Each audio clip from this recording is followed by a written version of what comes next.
കഴിഞ്ഞ വീഡിയോയിൽ പറഞ്ഞ പോലെ തന്നെ മോണോറെയിൽ സ്റ്റാർട്ട് ചെയ്ത് ഞങ്ങളിങ്ങനെ അതിൻ്റെ ചുറ്റുമുള്ളതും താഴെ നിന്നുള്ള വ്യൂസൊക്കെ ഞങ്ങളിങ്ങനെ ഇരുന്ന് എൻജോയ് ചെയ്തുകൊണ്ടിരിക്കുകയാണ്. അപ്പോൾ ഞാൻ തുടക്കത്തിൽ പറഞ്ഞ പോലെ തന്നെ ഇതിൻ്റെ ഇടയിൽ 2-3 സ്റ്റേഷൻസ് ഉണ്ട്. ഇവിടെ ഇറങ്ങി ഈ ഒരു കാഴ്ചകളൊക്കെ നേരിട്ട് കാണണമെന്നുണ്ടെങ്കിൽ അങ്ങനെയും കാണാം. ഞങ്ങൾ പക്ഷേ ഇറങ്ങിയത് ലാസ്റ്റ് സ്റ്റേഷനായ അറ്റ്ലാന്റിസിലാണ്. ഞങ്ങളൊരു ഈവനിങ് ടൈമിലാണ് പോയത്. അപ്പോൾ പിന്നെ ഞങ്ങൾ ലാസ്റ്റ് സ്റ്റേഷനിൽ ഇറങ്ങിയിട്ട് പിന്നെ ടൈം ഉണ്ടെങ്കിൽ ബാക്കി ഇതിലേക്ക് വരാമെന്ന് വിചാരിച്ചു. അപ്പോൾ ആ പോണ വഴിയിലെ കാഴ്ചകളാണ് കേട്ടോ അത്. ശരിക്കും പറഞ്ഞു കഴിഞ്ഞാൽ ഒരു യൂറോപ്യൻ ടച്ച് ഇവർ കൊണ്ടുവരാൻ നോക്കിയിട്ടുണ്ട്. കാരണം ഇവിടെ വന്നപ്പോഴും ഞങ്ങളവിടെ കണ്ടത് കൂടുതലും ഫോറിനേഴ്സാണ് അവിടെ വന്നതൊക്കെ കാണുന്നതും എൻജോയ് ചെയ്യുന്നതൊക്കെ. അപ്പോൾ ആ ഒരു വൈബ് എന്തായാലും അവരവിടെ മെയിൻറ്റെയിൻ ചെയ്യാൻ നോക്കിയിട്ടുണ്ട്.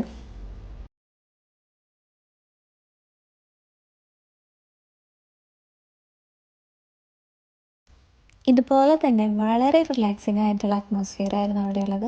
അപ്പോൾ ബാക്കി വിശേഷങ്ങളായിട്ട് നമുക്ക് അടുത്ത വീഡിയോയിൽ കാണാം.